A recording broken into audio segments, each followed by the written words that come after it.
He the politician, Behind Bars Entertainment, CCG Network Radio. You are now rocking with the Get Rich Rapping podcast with my mans, Daniel Scott, a.k.a. Esskimo. Don't get mad, get motivated, bitches.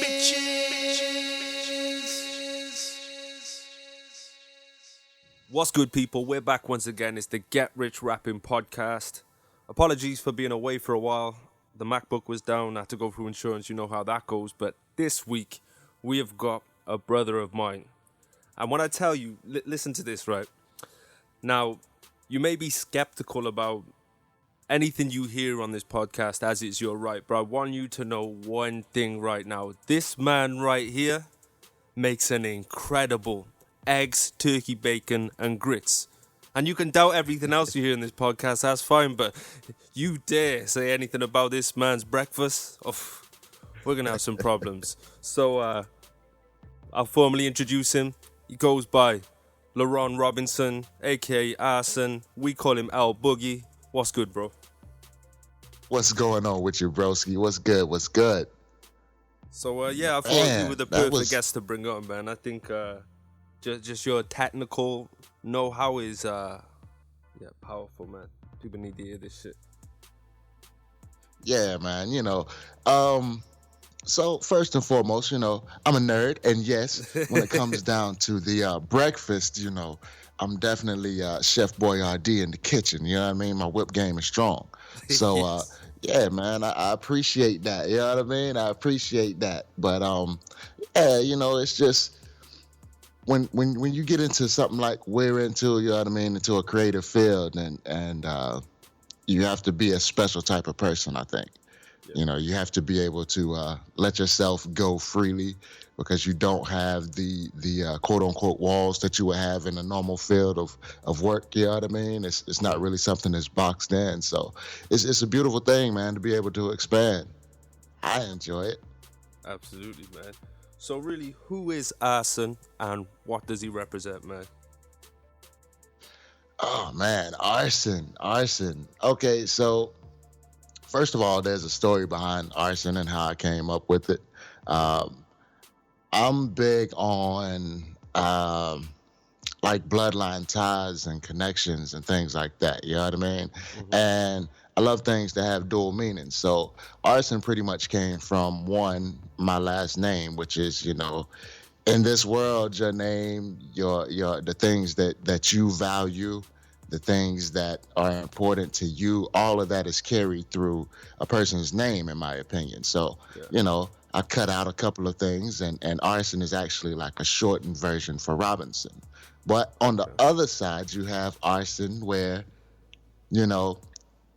I am the fire starter. You know what I mean? That's like one of the things that I like to consider myself. So I'm the guy that can help a person start from square one and start pointing you in the right direction, help you with the things that you need to figure out where to go to get to the next step, where to go to get to the next stage, you know what I mean? To help you put together a plan that's solid, that, if the need arises where you need to make quick adjustments, because, as we all do who are in this business, those things change, that you can't really set anything in stone and expect it to be perfect. But, so that's like the other side of Arson, man. And besides that, it's just like, I like fire too. So oh, shit.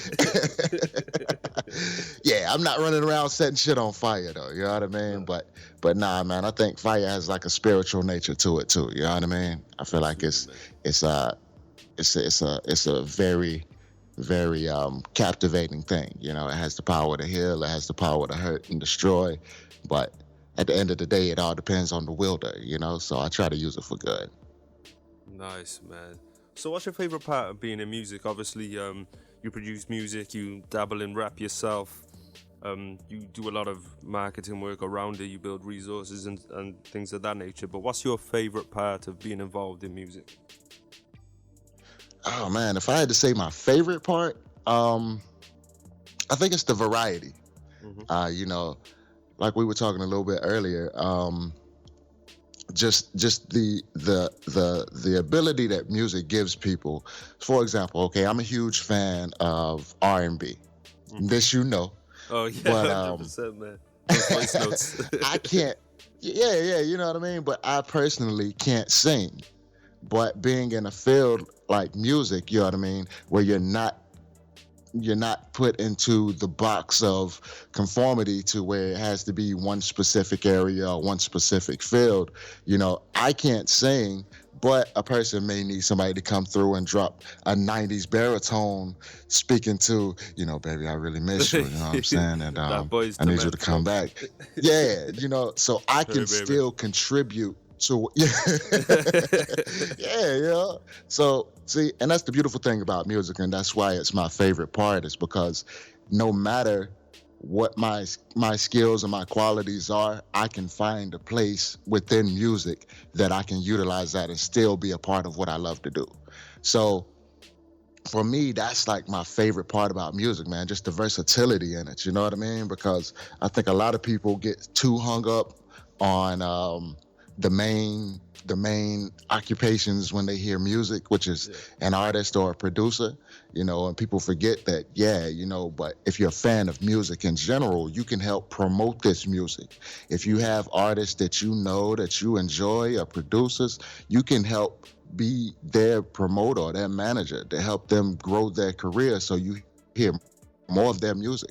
You know what I mean? Like, so it's so many different avenues that you can go down, man. And that's definitely one of my favorite parts of it, because I always look at it like, especially the way we are within music, you know what I mean? We're like on the ground level, so to speak. So we get the opportunity to see a lot of great artists coming into the game and see how they grow and where they go and all the changes and everything in their careers. So it's beautiful in that way, because it's almost like being a producer back in the early days and crate digging. You know what I mean? It's just with artists in person and in the flesh. And that's one of the beauties of, social media and things like that, and different market tools that we have now that weren't necessarily around then, is the fact that we get to get in on the ground level and see these people grow. So, like I said, man, for me, that's like the part that really gets me excited and really keeps me want to keep going, you know what I mean, as far as in the music and everything like that. Yeah, absolutely, man. I think you touched on some good points as well in terms of how many roles and how many jobs there actually is in music. I remember I've got a client that I sold some products to before, Tom Barnett. I was speaking with him about ways he could boost up what he does. So I'm just putting out content, and he was just picking up the vibes and what to do and stuff. And he just went ahead and started writing books. And he said the amount of traction and traffic and money he was getting off writing books, just it pulled him away from the artist space. You know what I mean? He realized that I can do more here and have a bigger effect and all of this thing. And then like you say, you don't have to be steadfast in a role like I'm a rapper and all I'm gonna do is rap. You can be a promoter, you can be a blogger, you can be a YouTuber, you can literally be anything, because it's just means to an end. And I think the points you were touching on is just perfect for people to hear, because they put themselves in this box, and then in this box is especially with music, because man, it's not easy to make money off music, man. Because I put out an example the other day, man. What was it? People have access to millions and millions and all of their favorite artists' music within a few clicks of a button for $20 a month. And, that's the people they actively look for. So if you're asking people to pay you $10 for your mixtape, it's a hard sell. Exactly. Especially nowadays, you know what I mean? Because it's as much variety as you have within music, you also have an equal amount of change. So you have to be an adaptive type person. You know what I mean? You have to have an adaptive nature about you, because if you can't change and you get stuck in, and I'm not gonna lie, because I know for me, as far as I went through this phase where I was that old guy that was like, can we cuss on here, bro? Let me say that first, because I'm not gonna do like get. Okay, I'm not gonna get ridiculous with it, but motherfucker. Yeah, Go ahead, man. Go ahead. Okay, that's clearance. But yeah, like I went through this phase where, because of course I have the Power to Hip Hop brand and the podcast and everything with that, and when I first started it, man, like I was so passionate as far as like really getting people to understand the importance of hip hop, as far as our music genre, just, the growth that it's created within music in general. I mean, just because hip hop has transcended just from its own category. It's transcended over into, R&B, which, R&B now is almost an extension of hip hop. And then you have like other things like the rock music is transferred over to that, the country music, you know what I mean? So it's grown and blown up so much that I wanted people to understand kind of like where the history lies with it, you know what I mean? And at the same time, give them help and show them how to maneuver in it. So I fell into the little, the old man trap, I call it, you know what I mean? Where, this new shit is garbage. Fuck it. You know what I mean? Like, I don't want to hear that shit. Yeah. But at the same time though, it's one of those things where you have to accept the growth, whether it's in the direction that you want it to go in or whether it's in the direction that it's going in, because that could very well be different and could be a change that you might not have been ready for. But it's okay though, because at the end of the day, as long as it's growing, as long as it's thriving, that's really what's important. But I think that one of the important things to keep in mind though about the newer music is to make sure that they do kind of understand some of the history. You know what I mean? And it's because the people that are thriving in hip hop right now are the ones that have a pretty solid understanding about hip hop and the history of it. You know what I mean? Yeah. And when I say that, I mean that even goes back to like the very beginnings, you know what I mean? And even further back before hip hop was even started, because you have a lot of them. You take like Lil Uzi Vert, you know what I mean? He doesn't really consider himself a quote unquote rapper. He's a rock star, you know what I mean? And I think a lot of the younger cats they consider themselves rock stars more than like a rapper or a hip hop artist. And that's okay.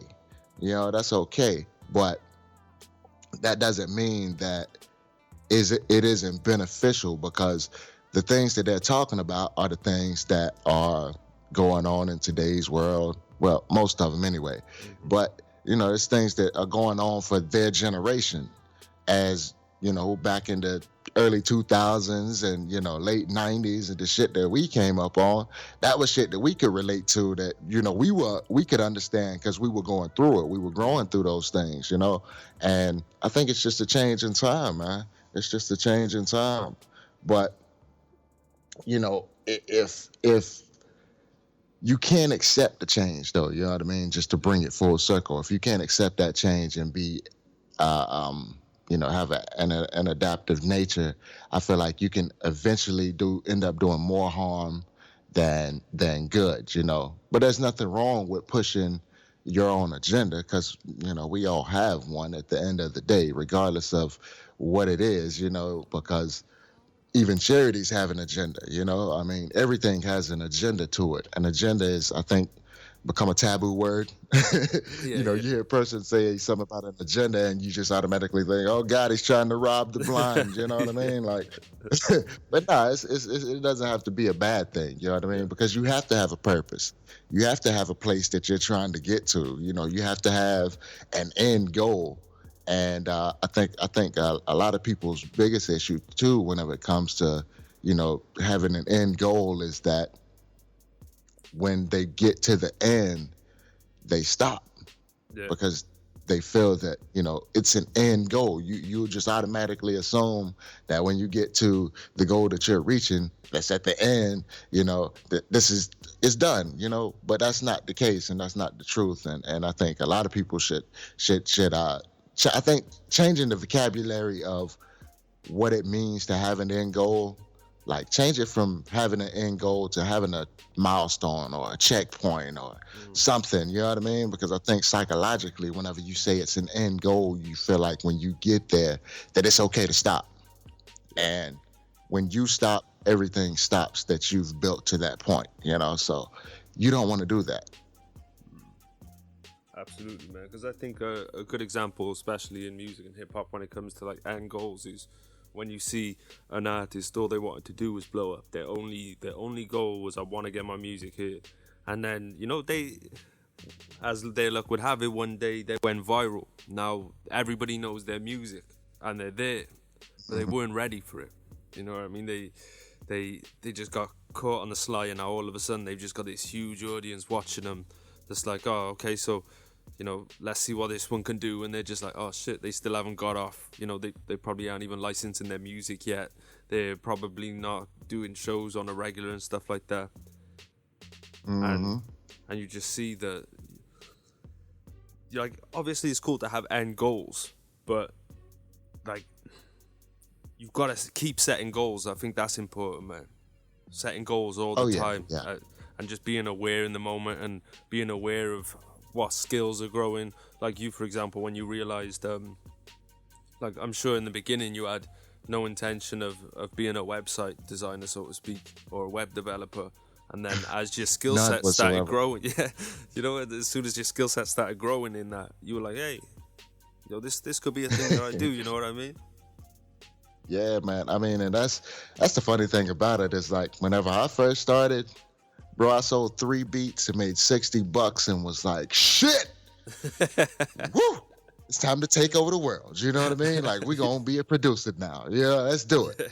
So, and from that to, because even before I was producing, I was already an artist. So I was already making music. And that was one of the things, like, it was right around the same time where, we had, the group that I was with, we had actually came together and made our first mixtape, and we actually sold some shit, and it's that's a funny story in itself behind that, but that's for a later date. But yeah, I mean, like, we had actually made a little money off of the mixtape, and shit was moving, and as much as I loved being an artist, I fell in love with making the music because, see, you have to have something inside of you that doesn't allow you to settle. You know what I mean? Like, for me, I was an artist, but I wasn't just comfortable just being an artist. I was like, okay, well, I pretty much got a good grasp on this process. So I wonder how I can make my own beats. Like, how could I go from just being an artist and being able to put lyrics onto a beat to making a beat and then putting lyrics onto my own beats. So that transferred over into, the producing side. And like I said, man, I sold those first 3 beats and was like, oh shit, this is my pot of gold. And that went from, producing and offline selling beats and things like that to, venturing out into the online side of things and selling beats online. And, that transpired over into, like, the day I came to you and was like, bro, I think I want to do a podcast, man. Like, I got this idea. And you was like, fuck it, do it. You know what I mean? Like, what are we talking about this for? You got the first episode ready? Like, what's up? Yeah. But, and from that to, like, oh shit, okay, now I got this platform, I need somewhere to put this. Like, I've been dabbling with websites a little bit, but now I really want to get into it because I see how important it is as far as for a marketplace that's built online. So that transferred over into that. And I mean, it didn't just stop at WordPress. No, I'm like, fuck that. Somebody wrote this code. I want to figure out how to code. You know what I mean? Like, so you always you have to be willing to venture into the rabbit hole, so to speak. You know what I mean? And it's a scary thing because you never know when you're gonna come out, and you never know what's gonna work and what's not gonna work. But you have to have, I guess, the faith and the hope and the belief and just the fucking drive of I don't give a shit whether it makes money or not. This is something that I want to do. You know what I mean? 100%. And that's that's how I look at it. I mean, because a lot of the shit that I do, man, it's not necessarily that I get into it because I feel like, okay, this is going to be a moneymaker. No, it's just like, okay, well, this shit will benefit me. You know what I mean? Like having these skills, this particular set of knowledge and these particular set of skills, is something that could benefit me. So if it'll benefit my business, I'll be my own guinea pig. And once I figure it out, and then if it works for me, it's something that, maybe later on I can transfer into something, Yeah, absolutely, man. And one thing you're good at as well, and it's something I try to teach people all the time, is to monetize behind you. Move forward just like that. Learn how to do stuff, put stuff together, build things, and then be like, right, just like you say, being your own guinea pig, figuring stuff out, and then on the back end being like, right, so I can make some money off this now. You know what I mean? An artist can come to me, I'll make a website, and artists can come to me, I'll run a promo campaign, I'll build them a blog, I'll build them this, I'll do that for them, and I think a lot of people miss that they do things and like, whew, that's done. But then they're not picking up the thing that they could. That's where money is. It's just adding value to what they can do in their skill set. And then when someone hits them up with a problem, any kind of problem, you just want to be the person who can solve anyone's problem when they come to you. Exactly. It's like a person that goes to college. Okay, you take a person that goes to, say, a technical college, and they go to be a mechanic. Yeah. Well, once they finish the courses necessary to get the degree to be a mechanic, they don't say, "Woo, I'm glad that shit's done," and then go get a job in fucking, business organization or something. You know what I mean? Like, no, like you earned this skill. You went through a lot of blood, sweat, and tears, and long hours of no sleep and studying and cramming and figuring shit out. To get these skills and acquire these skills. And if it's a skill that helped you within your field, it is a skill that is necessary for other people to know. And it's up to you. I mean, it doesn't have to be, like I said, something that you charge for. It could be something that you just give away in some type of free content, or something that you just share with people that are mentally in the same space as you and could use it, and that it would benefit them. However you want to distribute the information that you have, it doesn't matter. The point is that you have to retain and you have to regurgitate.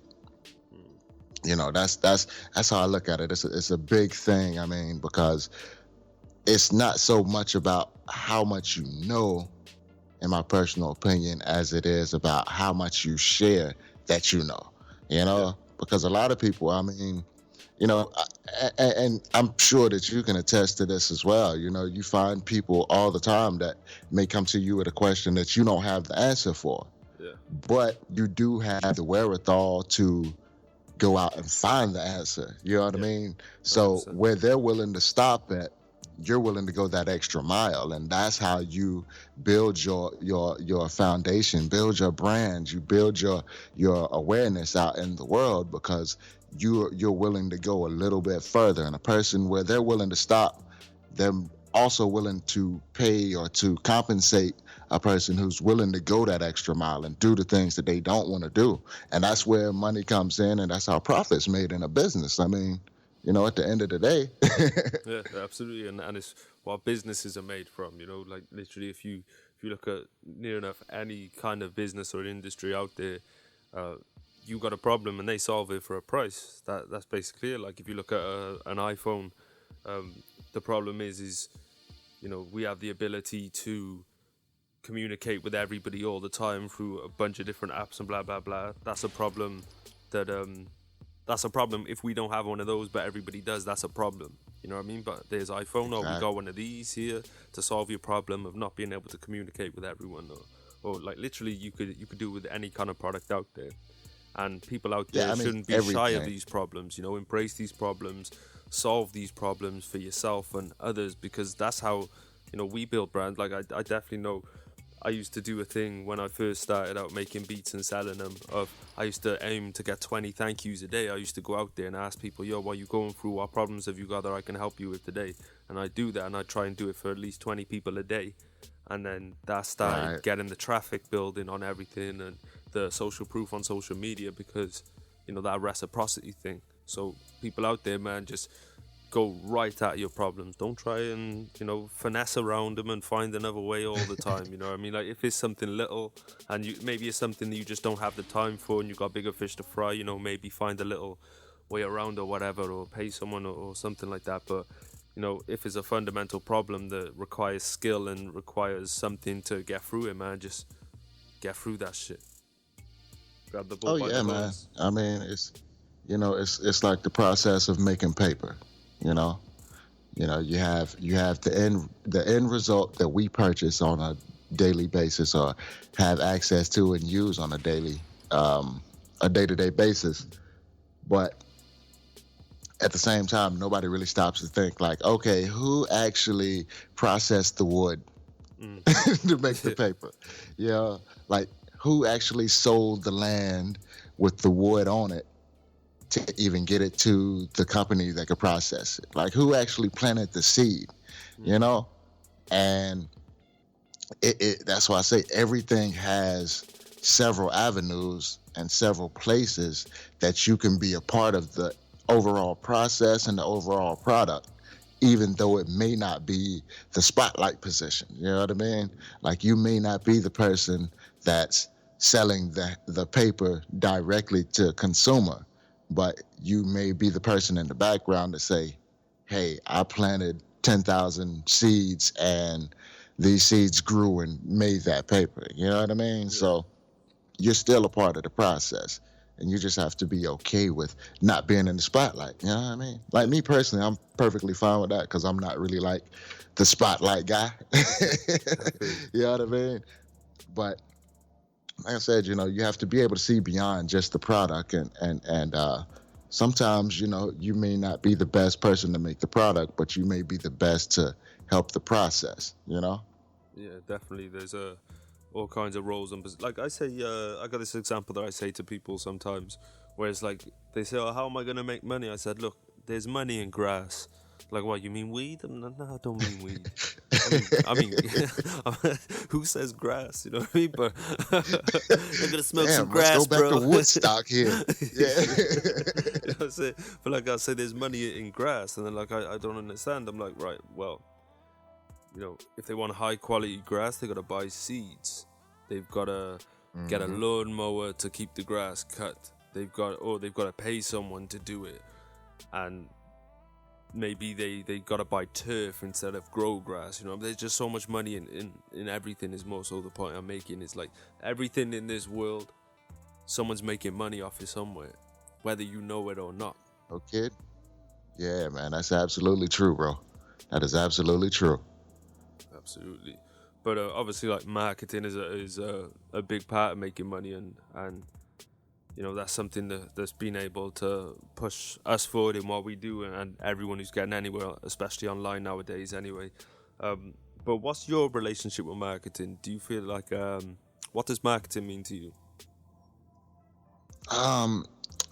Marketing to me, man, is it's the lifeblood of a business. You know what I mean? Because, well, first of all, when you say marketing, I think a lot of people go to one specific thing. And that one specific thing may be different depending on person to person. Some people may think that marketing is buying ads, or some people might think that marketing is simply social media, or some people might think that marketing is, actually going out and putting together a sales plan or something for a release and, of a new product or something like that. And the truth is all of that is marketing, and all of it is necessary, So without it, you don't have a business. You don't have. It doesn't matter really, what your end goal is, because without marketing, you have no life. It's just like a body with no blood. You know what I mean? No heartbeat. It's dead. It's nothing there.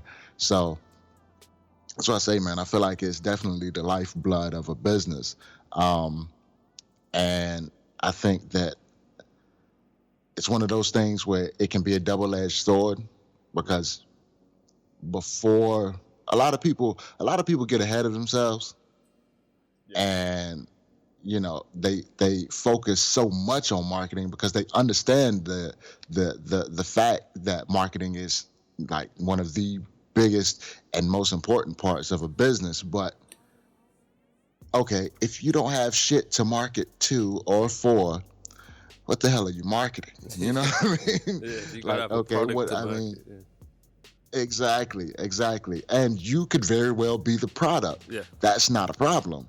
But you have to have something to market. You know what I mean? Without something to market, marketing isn't marketing. You're just fucking talking now. You're just, you know what I mean? You're just doing random shit for no reason. So, like I said, man, for me, marketing is one of those things that, you have to understand its importance, but you also have to know when to execute it. You know what I mean? Yeah, absolutely, man. And like I said, sometimes I think a lot of people. I think one of the biggest things, man, if I could drop a jewel on somebody today, sometimes it's best just to shut the fuck up.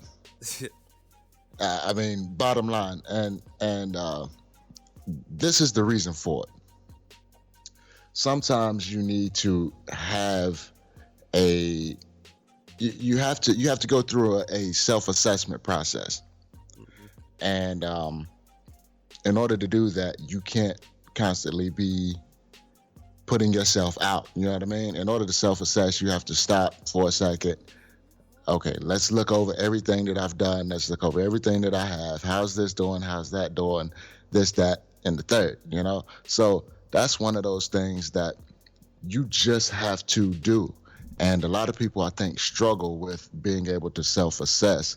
And, it's not, confidence in yourself isn't a bad thing. But is that confidence justified? Is it something that you've earned? Is it something that you should be giving yourself? And that's something that's so important, is being able to self-assess and just step away sometime, And I think a lot of people, man, it's like a drug to a lot of people. They get so caught up in, I got to go forward. I got to do this. I got to do that. I got to I gotta. You know what I mean? And what ends up happening is you lose focus on what the main purpose, the main goal of the whole thing is. And you end up, just out in the world with a whole lot of stuff going on. And you eventually get to the point where you're like, I don't know what this is. You know what I mean? Like, like you just forget. It looks like something that you had no contribution in. Like, I mean, and I think a lot of people, they get so wrapped up into the marketing that, they forget that sometimes you just have to fall back. And another reason that I say too, sometimes you just need to know when to shut the fuck up, is because, a lot of people jump the gun a little early. Yeah. So if you're talking about doing something and what it is that you want to do, that you're just in the process of, like, I have this idea. Yeah. It's probably not the best time to, start throwing out, hey, this is coming. You know what I mean? Like, you know what I mean? But see, that's the thing with you, is that you have a nature and a drive. Your personality allows you to be able to do that. Yeah. Because, even if you say that you're going to do it, you know what I mean? There's no doubt in anybody's mind that Esskimo is going to get that shit done. You know what I mean? Like, definitely. It's a lesson I had to learn going forward. You know what I mean? Like, that's something I learned myself. Like, a while back, was announcing things before the amount of courses I've said I was going to be bringing out, and literally might only be a few days down the line, I say, oh, that's not really worth making a whole course on. You know what I mean? I'd be like, but I told everyone I was gonna make this course, so I figure I'll just make another course, and I'll just make another course. Right. You know what I mean? But I think that, and it's something that's just how you know what I'm like, man. I'm over, like one thing that's for sure is something's coming out with me. You know what I mean? One thing is for sure. Oh, yeah. I'm gonna have something for people. I think that's been my saving grace in where times in the past where I may have done that myself. You know what I mean? But Exactly. like anyone listening, learn from my mistake there, man. Like you don't have to, and like El Boogie or Arsenal, Lehron, or however you want to refer to him, guys. I call it El Boogie's. You know, our it's the crew name. You know what I mean? But That's the crew name, yeah. that's the crew name. But yeah, people out there, just make sure everything's set in stone. At least most of it's done, and then you can start putting out. Ideal situation is everything's completely done. Like I always recommend to artists, man, don't tell anyone anything about this project. Get the project done and then start promoting it. You know what I mean? Because you're promoting a certain narrative and a context of what you thought it was going to be. And when you get there and you think, I don't want it to sound like that anymore, and you feel a different vibe in the studio, or, you know, you learn some new stuff in the meantime, you know, just wait until the product is, if not fully complete, most of the way through, so you can be pretty sure that it is actually going to reach people. Exactly. And, you know, I think another thing too, man, is, you know, when you go about things in that type of a process, you then allow yourself to be able to fully focus on the marketing. So now you can come up, instead of, you know, you're promoting something that doesn't exist. You know what I mean? Now you have the product, you know the vibe of it, whether it's music, whether it's beats, whether it's sounds, whether it's a show coming up, whatever it may be. You have the product. You know what the product is, and you know who it should attract, and all of those things. So now you have something that you can set up a solid marketing plan for. You know what I mean? Like you can launch an entire marketing campaign. For example, okay, what's the new thing that you're working on? The little common sense tips. Oh yeah. For the product, you know what I mean? Like, okay, see, that's something that you can't come up with a marketing strategy like that for something that you don't know is going to exist, or that's going to be that type of product. You know what I mean? You can't do it because, like you said, you know, you might get in the studio today and, you know, you're feeling good, and then tragedy strikes, you know, the next 2 or 3 days, and now you want to go an entirely, completely different route, but you've already started pushing this to be this uplifting, upbeat type of product. You know what I mean? But now you want to focus more on people who may have experienced the loss that you have, or the pain that you have and you faced in recent events, but you can't do it. You know, you can, but it's going to take so much to turn that around that it's just going to really suck the life out of the entire thing. So now you're just basically sabotaging yourself. So that's why I say, man, I think it's best to just sometimes just fall back, you know. And that's like me, for example. I'm not the guy you're going to see every day on social media, putting up pictures or talking about this or talking about that, because I'm a firm believer that unless I have some groundbreaking shit to say, or you know, I want to share an experience, you know, with a person, or the supporters of the things that I do, and with friends and family and new people that I've met that, you know, I consider friends and family and things like that. If it's nothing that can benefit them, or that'll make them say, hey, that sparks an idea for me, or hey, that's something that I want to reach towards, or that's something that I want to be a part of, or you know, anything like that, I'm not going to just be in the way just for sake of being seen. You know what I mean? It's just not how I operate. I'm more of a J. Cole versus a Kodak Black. You know what I mean? You're definitely not a Kodak Black. No. You know, like you see Kodak all day, every day. He's on everything and this, that, the third. And, you know, J. Cole pops up and like, yo, I got an album coming out in like 2 days. Everyone's like, oh my God. Yeah, you know, here's a video montage of whole documentary. Yeah, you know what I mean? Like, this is the thing. These are the things that you can do when you prepare properly. Yeah. But without that preparation, everything seems like it's just all fly by night stuff. You know what I mean? And you don't have the time to really put together something that is understandable. A lot of people get lost, and I think that's why a lot of people have a hard time in keeping up with all of the stuff that's going on now in music. It's just because everybody feels the need to be in front of the camera, to be in front of people and social media, and to do this and to do that. And you know what I mean? You have to be there. So you never really know, like today, you got somebody over here that's arguing, and this is a beef, and then tomorrow there's an apology, and well shit, are we gonna get a beef track, or are we gonna get like a collaboration? What's about to happen here? You know what I mean? Yeah. Like so I mean, for sporadic people, that's a good thing, because it's a good energy builder. You know what I mean? It keeps people on edge, but you have to be in control of that situation. If you're as confused as the people that are receiving this information, you fucked up somewhere. There's a piece missing. Yeah, there's something missing there. So, like I said, man, if I could just give one tip, you know what I mean, in this podcast, and I hope that people get way more out of it than just that, but if that's the only thing that they could get out of it, I would personally be happy, because I think that would be something that would really help people a lot than, telling somebody that, you need to always be visible. Because one thing about it is that, consistency is a huge part of it, but consistency doesn't necessarily mean that you have to be in the spotlight. Yeah. You know what I mean? Like, a lot of the consistent work and the consistency is never seen. It's the stuff that you do, off of integrity, off of being behind the scenes in the preparation stages. You know what I mean? So just like the podcast, for example, you know what I mean? Like you're doing now, you know what I mean? This process here, nobody will ever see or know what we went through to make this happen.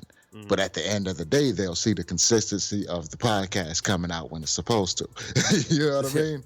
So, like I said, but without this part, this is the most crucial part, because without us getting together, us doing this now, recording, and you getting it edited and all of this stuff, it doesn't matter as far as consistency. There is no end goal or end process consistency, because the process didn't happen.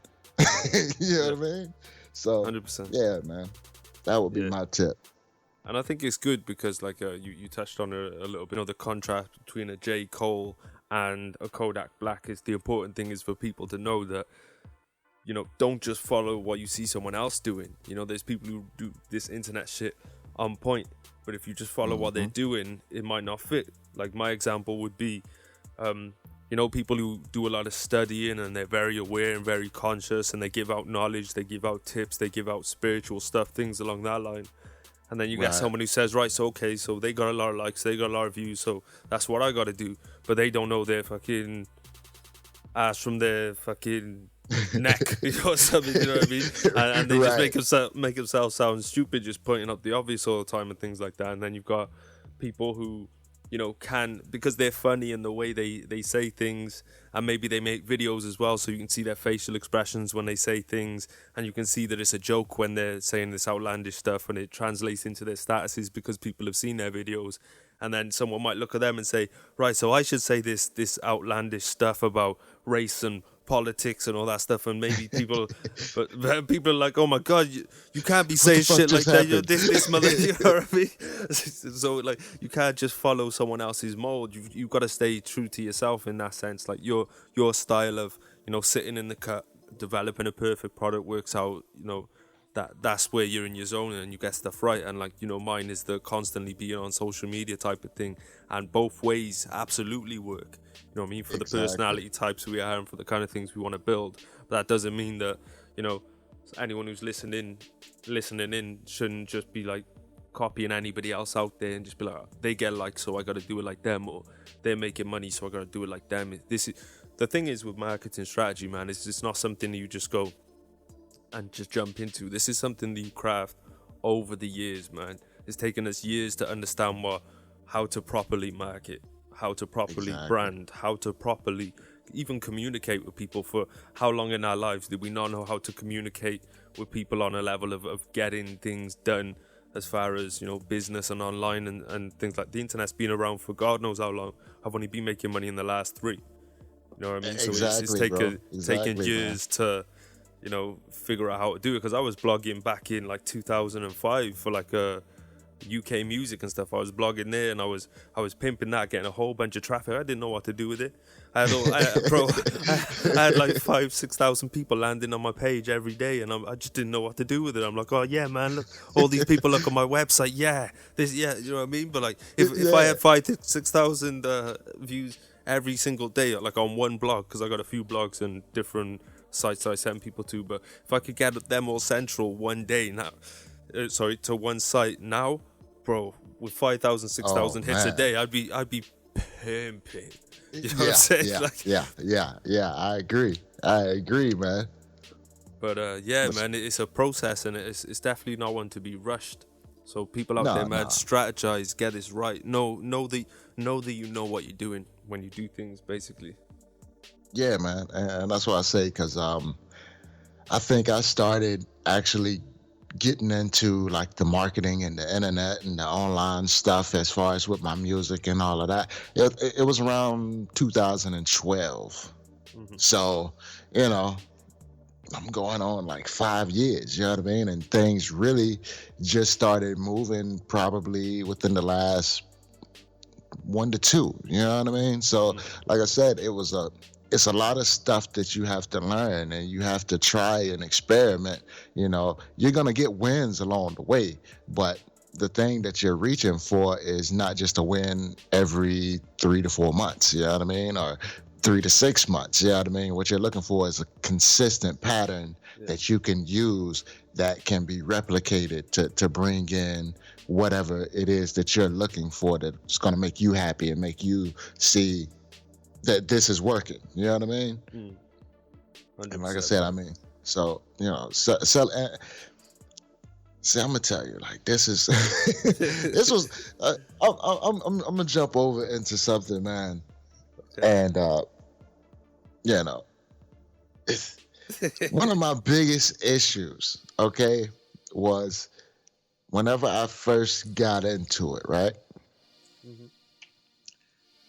Man, I celebrated like fucking Deion Sanders scoring a touchdown. You know, I was like Ocho Cinco in the end zone. It's like those commercials now, you know what I mean? Like with the football players and the guy that's fixing the fax machine, you know what I mean? This must be how Antonio Brown feels when he scores a touchdown. You know what I mean? Like, I'm salsaing, I'm dancing, I'm enjoying it. Yeah, woo, woo, woo. You know what I mean? And that was just for small wins, you know what I mean? But I had to realize, man, like, when it comes to, you know, accepting your wins and how to do it in a way that's not going to hurt you. Because, see, that was what I would fuck up. I would celebrate, and, you know what I mean? I made $60. I'm going to spend $120 to celebrate. You know what I mean? Like,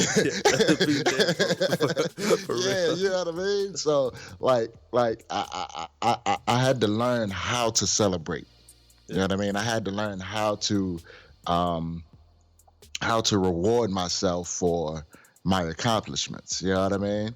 So now it's more or less like, you know, whenever I get a win, you know, mentally I accept it, but I'm not content with it. You know what I mean? I think that was the difference. I think the biggest thing was a mind shift change, because, you know, before it was way more than just accepting it. It was like, we made it. You know, mama, quit your job. Started you from know the what bottom, I mean? now Like, we're here. Yeah, you know what I mean? Like, yeah, mama, we made it, you know? So, and I think now the biggest shift is like, okay, that's nice. And that's pretty much my reward. And I keep going. You know what I mean? My reward is the fact that I survived another day in this business, and I'm still moving forward, and I'm still growing, and I'm still getting bigger. So now let's go to the next thing. Can I conquer the next level? You know what I mean? My reward now is finding a new challenge. Yeah. And I think, you know, that just the whole thought process and whole approach, man, that changed everything for me. You know what I mean? And I think a lot of people, I feel like a lot of people probably have that same issue. You know what I mean? Like, either some people just celebrate way too much, like I did, you know what I mean? Or some people don't give themselves enough credit, and it kind of puts them in a frustrating state because they feel like they're not getting anywhere. Because if I didn't complete the end goal yet, then I haven't won anywhere, you know. And before they kind of deter themselves to the point to where, you know, before they ever reach that end goal, it may have been like a couple of weeks down the road, a huge sale was coming from all the great things that they had been doing previously, going so hard trying to get to that end goal, and they just lose the energy. It just deflates them, and they just stop. You know what I mean? Like right before they were about to win and win big. So, you know, it's important to acknowledge to yourself, you know, for self gratification and self satisfaction that, you know, you are winning in certain places, no matter the thing, because losing is a part of it. That's going to happen regardless. But everybody doesn't get wins. You know what I mean? And that's why it's important to acknowledge them when you get them, no matter how big or how small, but not to focus on them. Yeah. You know, not to focus on them and dwell on it. You know, accept it, be proud of it, but don't be content with it. You know, that's like a huge thing for me, man. 'Cause yeah, boy, bro. I've been there myself, man, where I just sold a beat and I go spend more money. I just think like, you know, I go spend more money than I made off the beat or something, just because I thought like, you know, I never had that money anyway. You know what I mean? Like, I didn't have that money before. Now I got it. So yeah, it's one of those things where you're like, you know, oh shit, I just sold an exclusive for $100. Bro, I'm finna go out here and get this new fucking keyboard. Yeah. It's $500, but fuck it, it's $4. I just made $100, you know, and I'm gonna make this other $4 back. You know what I mean? Yeah. This is an investment. You know what I mean? Don't trick yourself with that investment shit. You know what I'm saying? Yeah. Like, it's important to invest, but everything's not an investment. Some shit is just, you know, it's frivolous spending. You know what I mean? For real. I remember being, I must have spent about 10 minutes on a button on Amazon after I just made a few sales for the machine. And I was there, I was like, oh, I got this money right here. You know, I mean, I got this 600 and something right here. Shall I just get this machine? I'm hovering over it for a while. I'm like, oh. And then I thought, it was that, do you remember that time when I said I was stuck in between buying a machine or a George Foreman grill? Yeah, the machine was like 600 and something. The George Foreman grill was like 30. Yeah. So I thought, you know, I'm going to celebrate, but I'm not going to celebrate too much. You know, let me just get off George Foreman grill and we'll call it quits. You know, get back to work. Yeah, man. You know, and that's why I say, man, it's a beautiful thing. The whole process. You know what I mean? It really is, man. It's fun. You know, it can be a headache at times, but just making it through, man, is one of the best feelings in the world. Like, just for us, I mean, you know, because I've watched you grow, and you've watched me grow, and as well as the rest of the team, and you know, so many other people that, you know, we've helped inspire and help, you know, figure out what direction they need to be going in and things like that. You know. Just man, the ability to survive in a dog eat dog world, man, is just like one of the greatest feelings. You know what I mean? Yeah. It really is. Yeah. We've been doing this shit for years now, so.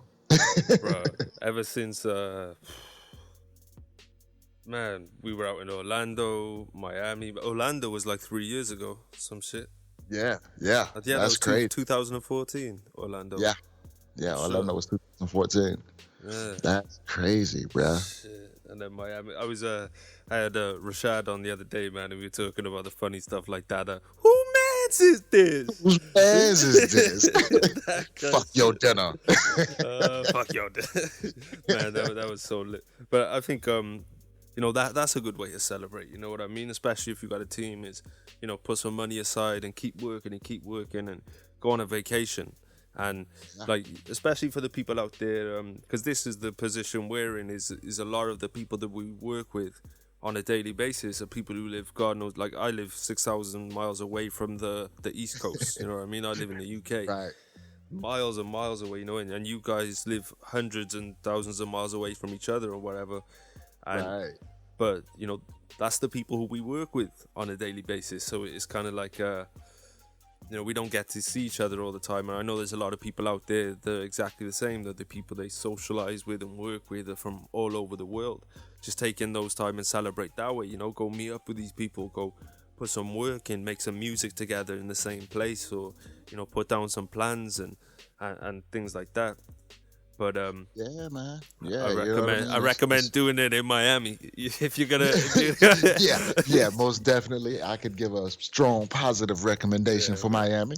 Yeah, be wary of booking places to stay in Little Haiti, which is where we ended up. Haiti. You know, if the area that you go to is surrounded by like a huge red dot, and you know, as you scroll in, it gets bigger. Yeah, it's probably not the best place to be, you know, but it's okay, you know. If you built like that, you'll survive. Yeah, we got on just fine, you know what I mean? But I could just imagine if you're a little green, man, maybe you want to go and stay on the South Beach side of Miami. Maybe stay away from Dade County. Yeah. But man, that house we were in was. Do you remember the writing on the walls and everything? Yeah. See, I tried to, I just tried to avoid all of that. I didn't open no drawers.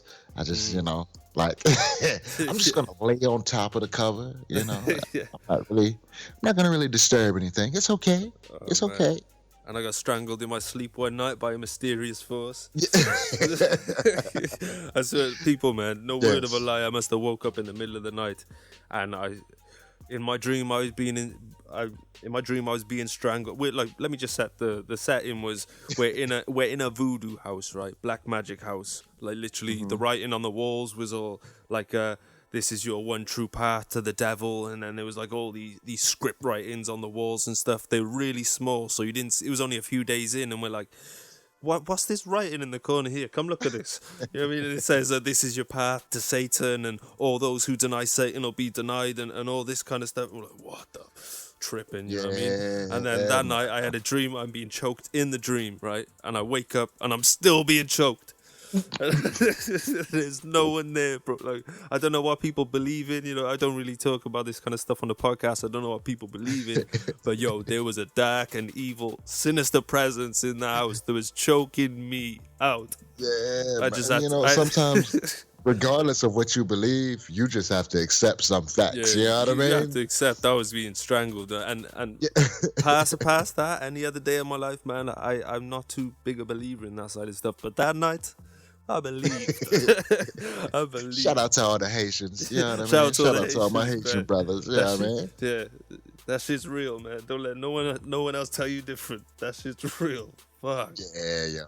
That shit was crazy, man. But I'm gonna be honest though, man. That was one of the best times that I've ever had, y'all. Just being with the team and you know, shot in the shorts and you know, like all the inside jokes, you know what I mean? Yeah. Just like, man, y'all, it was amazing, bro. Yeah, man. It was. I swear to God, it was just like it just felt like a milestone in the sense of just being able to, you know, we're all working online, and like I say, we all decided to come together, go on this vacation, and it was just one of those things where in the moment maybe you don't realize it, but like, and then you have that moment and you think, yo, I'm in Miami with these motherfuckers right here that you know, that I talk to, jumping on hangouts, jumping on group calls and everything, you know what I mean? Like before that, well, obviously, you know, a few of us met in Orlando as well before that, right? But even before that, it was just like some people that we met on the internet. It was like, oh yeah, they're cool, you know what I mean? But then we built the relationship tighter and brought it into the real world. Yeah, man. I mean, just the way that everything came together in the beginning is honestly an amazing story and a testament just to, you know what I mean, how like minds and like spirits, you know what I mean, connect. Because you know, I mean, like as far as the overall size of, PTI and Peep the Industry, whenever we started, man, we've had people come in. Like we started out, we had a whole bunch of people. I think in the first group chat there was about 10, 11 people in that first group chat. Yeah. And then we just started turning executioner, and like I just go in one day, be like, this motherfucker don't speak, this motherfucker don't contribute, out. You know what I mean? It's cutthroat season. You know what I mean? Then you had some people that just either lazy or they just maybe they just didn't fit or whatever, and just ended up with this four of us that are just yeah, man, the squad, squad up, man, and like because the thing about what we created, man, with Peep the Industry is, Peep the Industry was honestly something that it was never something that we thought that would transpire into what it became. Yeah. When we first started it, it was something where we could all go to and, share information amongst each other, how to, further ourselves within our businesses and all of that, man. And just to see in the short amount of time, like, how we flipped that and changed that to, being able to help hundreds and thousands of people just, off of the views. And I mean, we got videos with thousands of views and stuff like that. Like, man, I mean, to taking trips together, you know what I mean? Like, we're going to Amsterdam sometime or another. We're going to put that together. That's got to happen. Oh, yeah. Where was the other one? Japan as well? We were planning Yes. Japan. Yep. Got to go to Japan, too. Hawaii, yes. Man, yes, we back do to Miami. Tour. Yeah. Yeah, it's going to take to a cruise. A town near you, motherfucker. We're coming, you know what I mean? But like I said, man, just to see like what the initial starting point was for, just a group of people who know nothing about each other and just learning and growing and transpiring that into something so amazing, man. It's just I think about it sometimes and I'm like, damn, like we've actually put a footprint in the world of music, you know what I mean? And it's a great feeling, it's one of those things to where, if you ever get to a place where you feel like, you don't really know if you want to keep going or doing this, and then you think back that, like you were a part of some shit like that. It's hard to stop. You know what I mean? And like, that's one of the things about it. I think, in the beginning, they always taught us, like, you got to have your why and something strong enough to keep you going and things like that. But, one of the biggest things that they don't talk about is whenever you have that why, when you get to a certain point, you're so invested that you don't want to quit. You know what I mean? Regardless if your why changes or not, you don't want to quit because you are a part of it. You know what I mean? You are a living organism to that body to keep it alive, So, man, it's just crazy. You know what I mean? Like it is. I'm grateful. You know what I mean? I'm grateful to be a part of it. I feel like I don't think we'd even be the people we are today if we didn't do all of this. You know what I mean? And link up and experience and just even the group chat to this day where we're going in there just like we're all so self-sufficient and out there doing our own things. Now we go in there now and we're just busting jokes and talking about a picture one of the others uploaded or something like that. You know what I mean? Just roasting each other and shit like that. Yeah. And like, every now and again jumping on a call, politicking a little bit, putting little bits of ideas, building something up for the future and things. And I think that I feel like this whole journey would have been so fucking hard if we didn't have that little base right there where it was just like, if you had a problem, you could even now with just the four of us, but when there was like even more, so anyone could have gone in there with a problem like I don't know how to do this, or I'm having trouble with this, and it would be solved by the time they left the chat box. Everything would have been solved. And there's the accountability aspect as well, where it's like, everybody's moving, I can't be the only one who's not, type of thing, Right. Yeah, man, it's like it's a well-oiled machine, and if people haven't got it yet, you know what I mean, it's important to have that aspect, you know what I mean? Don't feel like you're not going to be able to do it by yourself. And that's just the truth to the matter. You can get to a certain point, but I do feel like doing it solo, you have a ceiling. You know what I mean? Because you get to a point to where one person just can't do it all. Yeah. You know what I mean? And that was one of the biggest things, man, for me. It's like, when we first started it, it was one of those things where like all of us were, we were building websites, we were making beats, we were doing music, recording, engineering, videos and pictures and this, that, and we were doing every single thing. And it eventually came to a place where we was like, okay, you know what? I got this team right here with a unique set of qualities in each personality, and each person has their own things that they stand out in. So why not have us all share our strong points with other people, so we can all strengthen the things that we're strong at already, and we have people who can help us in those other areas. You know what I mean? It's okay to let go of some of this stuff. You don't have to do it all. And like I said, man, when we got that established and situated, like for me personally, like my personal experience with it was just like, it was mind blowing. Like things just started happening. You know what I mean? And I mean, because like you got like you, for example. You know what I mean? Okay, you're the guy who, if I have any questions about like, yo, S, I got a marketing question, man. I need to figure out how I can present this to the people, or how I need to maneuver this, or how I can get like a little more traffic going here and do this, that, and the third, or videos or something like that. You know what I mean? You're the guy that I would go to. You know what I mean? If I'm like, shit, I need a logo. I need to figure out some stuff about engineering, how to do a little tweaks here, and I need to figure out how to do a certain thing like in FL Studio or something like that. You know what I mean? Like Shy is the guy that I can go to. You know what I mean? Like if I come to some stuff where I'm like, shit, I'm just mentally at a block. Like I need somebody just to talk to figure out, to break this shit down. Like what's going on? How can I experience this? Or I need to figure out how to get better at making these beats. Like how can I bring out more personality and shit like that? Like, you know what I mean?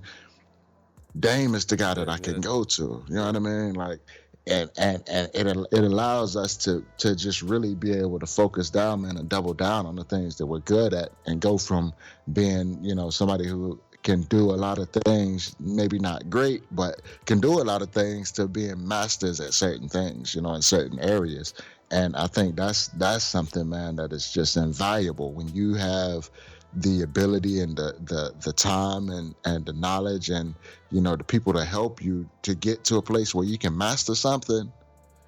Bro, that shit is invaluable. I mean, there's no price tag you can put on that. You know what I mean? Yeah. So a team is definitely something that's necessary. If you don't have one, work on getting one. And it's not something that, in our sense, it kind of happened, and it was just like natural, all organic. It just fell together and gelled. You know what I mean? Yeah. It's like cement. It's 100%. Like pouring cement in a hole and then pouring water on top of it, and then it just hardened and became one. So, but it's not always that easy, because I've had groups and teams and shit like that before, and they didn't work out. So it's not like it was the first time that we got it right. You know what I mean? 100%. And it was trial and error. You know what I mean? Like we were saying, we start with like 10, 11 people in the chat. And it just sort of, but there was always for when it was crunch time, when some money had to be put up, when some work had to be done. It was always 4 people were there with the money and with the content that we needed. You know what I mean? And that's just over time. That just, it became the 4. Exactly. So, it's all trials and tribulations, but we stuck it out. And anyone out there, man, if you feel like you like the whole excuse when people say, oh, my city this, or my place this, or it's way bigger than your city now. You know what I mean? It's way Exactly. bigger than that. You can build a team and build a fan base even out in motherfucking Greenland. You know what I'm saying? Yeah, yeah. You know, you could do it anywhere now. You can have a team or whatever anywhere. So anyone out there, man, if you're building up some solid relationships out there, you know, maybe start up a group chat with a couple of people, and if it gels, dope. You know what I mean? If it doesn't, you know, oh well. It's okay. But, Yeah, but build up You don't that have to feel support that network. pressure. Absolutely. Yeah. Man. That's why I say, I mean, some people are great people, you know. Everybody's not great for business. So, you know, in that aspect, you have to figure out like what's your goal. First of all, you have to know where you want to go. You know what I mean? To in a general sense, and next you have to figure out if the people that you work with are people who kind of moving in that same direction. Yeah. And you know, because like I said, we've met a lot of great people. You know what I mean? And just because we can't work together in business, or we may not be a good mesh for a business, doesn't mean that they're any less of a great person. You know what I mean? Like that doesn't mean anything at all. It's just, you know, you have to go about it with a different mindset. You know, like when you're building a team, it's not necessarily building it just because you're cool with these people or friends with these people. You know what I mean? You're building it for a specific purpose. And the friendship and things like that is important, but it doesn't have to be somebody like you know, a childhood friend that you grew up with. Yeah. You know, because they may know absolutely nothing about anything, so they can't really contribute on the business side. But that doesn't mean you can't still have them as your friend. So, like I said, man, it's a process, and it's one of those things that, you know, you'll know when it's right. You'll know when you find somebody that you're like, yes, this is a member. That's a member. You know what I mean? Like, you'll feel it. It's just a natural feeling that you'll get, and you'll just know. You know what I mean?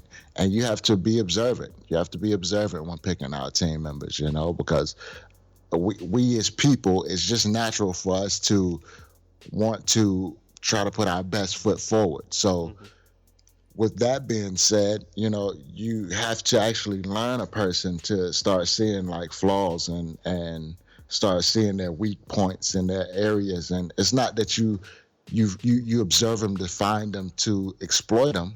Yeah. You observe them to find them to strengthen them.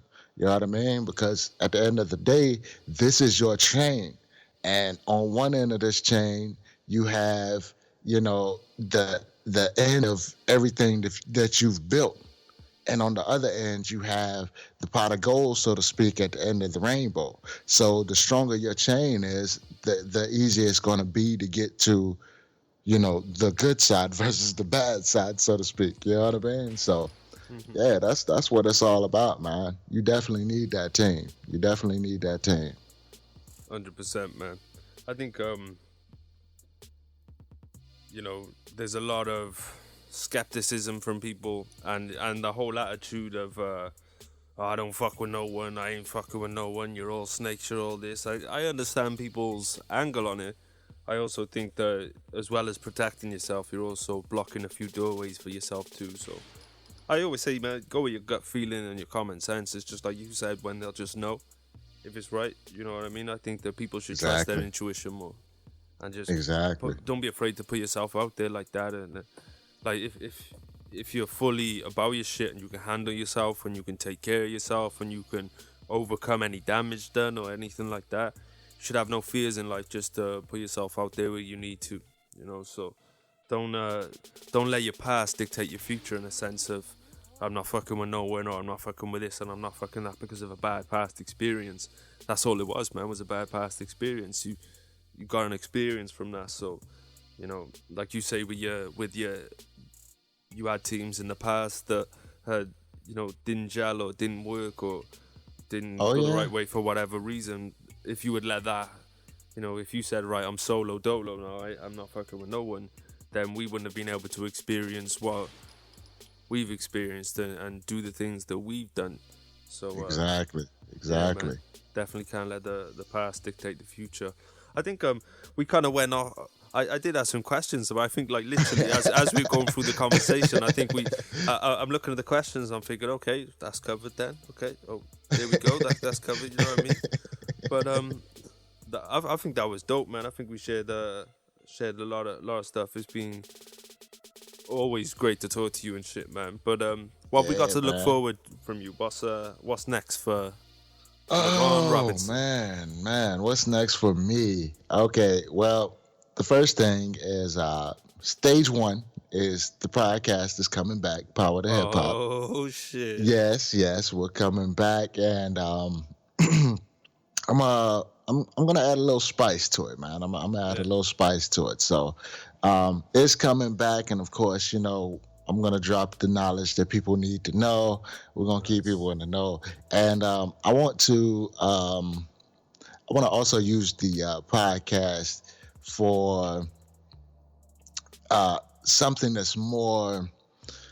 Instead of just being a informer on the podcast, or enlightening people to certain things, or introducing them to artists that they may not be aware of and things like that, all of that is still going to be a part of it, but I want to also get into more of letting people know like what's going on in today's world, how you can use these things, this information, to help grow your business and grow,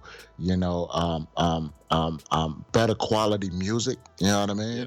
Because I think a lot of people, just from our early teachings, getting into the music game and everything like that.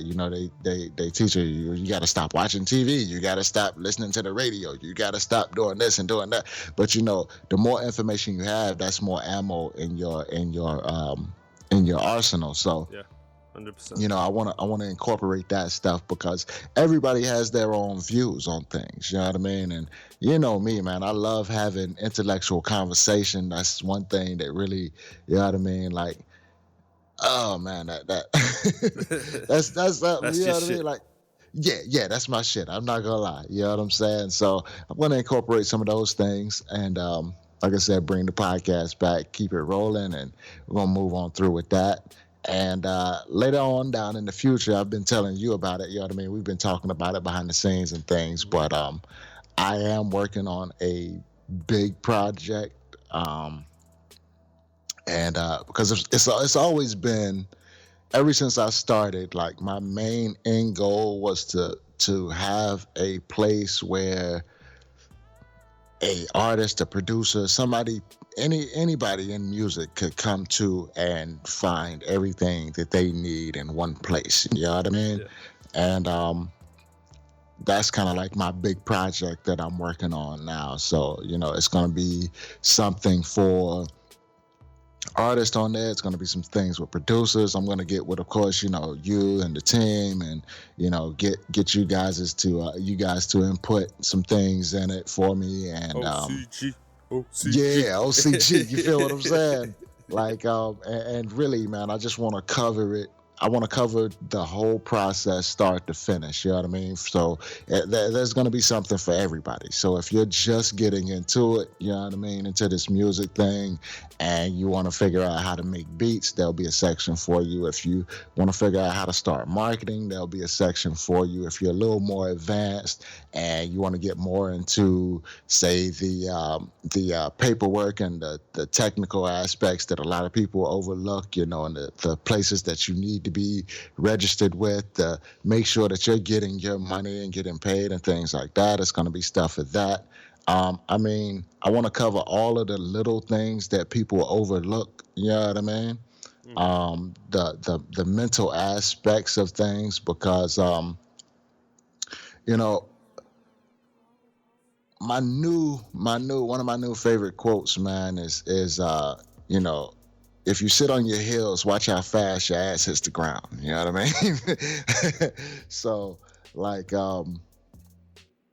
basically, what that means is, you can't just say, because you don't have the knowledge to, do something, that you can't let that stop you. You know what I mean? You can't let that be the reason that you like take a break. You know what I mean? You got to go out and find that information. But that's what I want to do. I want to provide the place to where that information can be found. And I mean, I even want to do things to, help people in writing better lyrics. You know what I mean? Have an information center so people can figure out what's going on in the world in one place, and they can, build that information on that. Kind of like I was telling you, I want to do with the podcast. It's just gonna be a smorgasbord of beauty and enjoyment and delight and scrum diddly umptious. You know what I mean? So yeah, that's the big project that I'm working on, man. But like I said, of course, I'm still moving along as far as with the website stuff and learning that and helping people get those things situated and man, it's just a lot of things going on. But that's my goal for 2017 is to kind of simplify. Simplification is the goal for 2017. You know what I mean? Like really focusing in and bearing down on just like mainly one or two specific projects at a time, so that way I can put the most energy that I need to into that. And like that's pretty much what I got going on, man. But I do want to say one thing before we head out, man, because this has been enjoyable as always. I love talking to my brother, man. I love chopping it up with you because shit gets crazy, you know what I mean? But if I could give like a closing remark, I just want to tell people that if you're getting into this music, whatever part of it, whether that's artist, producer, promoter, engineer, PR, whatever, you know what I mean, A&R, if you're getting into this. I think one of the biggest things that you could do for yourself, or even if you're already in it, you may need to make the shift as well.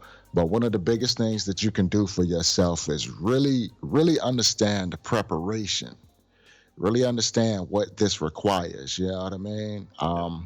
Because, you're going to, it's going to be a lot of stuff that in your life, like personal time and things like that, you know what I mean? Like just everything, relationships and all of that stuff, you know what I mean? Like it's going to be a lot of sacrifices. It's going to be a lot of stuff that's lost, you know what I mean? And you have to stay focused and have the right mindset for being in there. So understand that, you're getting into something that is requiring, it's going to require everything that you have. And if you're not prepared to sacrifice or give up everything that you have, it may be best just to kind of stay on the sidelines until you get to that place. You know what I mean? Yeah, 100%. Because like I said, it's going to require everything you have. And just understand too, man, that, this is an uphill climb. I mean, everything, the business side, life in general, you know what I mean? It's all an uphill climb, but you never reach the peak. You know what I mean? Like you reach the peak when you die. That's the peak. You know what I mean? Death is the peak. That's the end, and that's the completion of it. But you never reach the peak, and don't be fooled by the hype of people telling you that it's easier or it gets easier. It does in a respect, but it also gets harder in other ways, you know what I mean? Because it requires even more time. It requires even more work. It requires you being a public figure in the face of more people. So, just prepare yourself for what you're getting into, you know what I mean? And realize that there's fun and joy and enjoyment and all of that involved in it, but there's also a lot of other things too that people don't tell you about, so just be prepared for those things. Just be prepared for them. I think people can people just want it to be enjoyable and to have fun all the time, and it's not that. It's a lot of pushing buttons. It's a lot of monotonous monotonous shit. Like if you're building websites, for example, coding and stuff, I bet that stuff just is gonna fry your head. You know what I mean? Yeah. And I think it's important what you say that if you're not gonna give everything, just don't bother, because all you're gonna do with people is frustrate yourself. You're gonna be like, why can't I get anywhere? And then you're gonna start feeling inadequate and all that stuff. Well, of course, if you're only putting in half effort, you're not gonna get where you need to go. You know what I mean? So if you've got to take a few years out.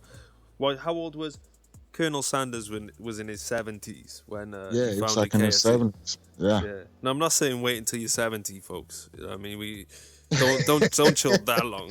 You know what I'm saying? But if it takes you 2-3 years to get mentally right and financially right to do this, please take those 2-3 years and do it right. Oh yeah, because at the end of the day, man, that will benefit you more than anything you learn or do along the way. Once you get started, that's a guarantee. 100%, man. But Lehron, it's been incredible to talk to you, man. I kind of felt like I knew how this was going to be, and you fulfilled everything, because you know your shit, you're intellectual, and you're smooth as a motherfucker. You know what I'm saying? Hey, watch out now. Hey, Fonzie thumbs. But I don't know if you wanna close out with maybe a Boys to Men classic or something. Baby, if you want to break something. Apologize. I forgot the words. Okay. Hey man, that was enough. That was enough. Yeah. You know, I can't really, cause see what I gotta do is like I told you, I have to get real close and really open up the throat area, you know, the larynx, and so I just want to tell everybody out there, you know what I mean? Like, if you're a male and you listening to this, don't get excited, cause you know, I have nothing against anybody, but you know, I love women, and you know, any ladies who are listening and they might think, you know, hey, that voice is kind of cute. Yeah, you can find me on Facebook at Lehron Robinson. Let me cut it out. I'm just, you know, I just had to throw that in there. That section was strictly from my 8.6% female fan base. That's officially what I have, man. An 8.6% female fan base. That segment of the show is just for you, ladies. That's it right there. You know what I mean? So yeah, Lehron Robinson. You can find me on Facebook. I am Overstanding Pro on Twitter, Overstanding Productions on Instagram, and I got a Snapchat too. But I'm gonna be honest with you, like I don't know what that shit is. I really can't get into Snapchat like that because I don't know, man. I don't know. I don't feel it necessary to be on every social media. Yeah, I don't feel like I'm cool enough for Snapchat, you know what I mean? I think, this will be funny, and I'm about to do a Snapchat, and I think, it's not really that funny, you know what I'm saying? Not really that cool.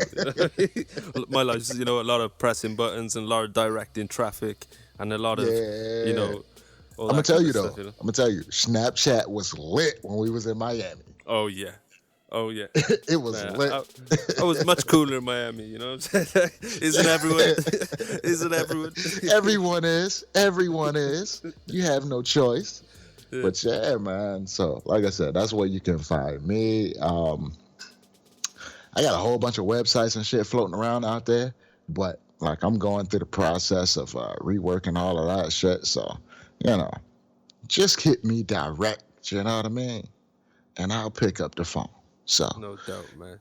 But yeah, been a pleasure talking to you as always, man. Shout out to everyone listening in. This is the Get Rich Rapping podcast. Myself, Esskimo, Lehron Robinson. Now you have a good motherfucking day, motherfuckers. Deuces.